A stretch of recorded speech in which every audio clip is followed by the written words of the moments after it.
Pour commencer un test Big Data de manière très opérationnelle, très pragmatique, il faut déjà se faire une petite idée de la cartographie des données et des compétences. Pourquoi? Parce qu'en gros, on se rend compte que les données sont dans les silos organisationnels et il faut aller voir où est la valeur de ces données-là. Évidemment, au préalable, on a bien défini son problème. Le deuxième point, c'est de constituer une petite équipe. Inutile de se reprendre plein de personnes autour de la table, c'est 5 ou 6 personnes, chacun dans son job, chacun dans sa compétence, pour venir apporter une vision complémentaire du sujet à traiter. Le troisième point qui est vraiment capital, c'est de bien contextualiser ça par rapport à sa problématique réglementaire et juridique.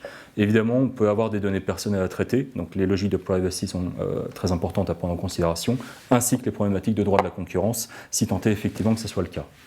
Quatrième et dernier axe, qui est pour le coup l'état d'esprit global dans lequel les choses doivent se faire, c'est justement de se mettre dans une disposition de test and learn, les itérations, apprendre au fur et à mesure, se mettre aussi dans cette posture du « j'ai droit à l'erreur ». Parce qu'en gros, c'est de l'erreur qu'on va apprendre et c'est de cet apprentissage qu'on va pouvoir aller plus loin.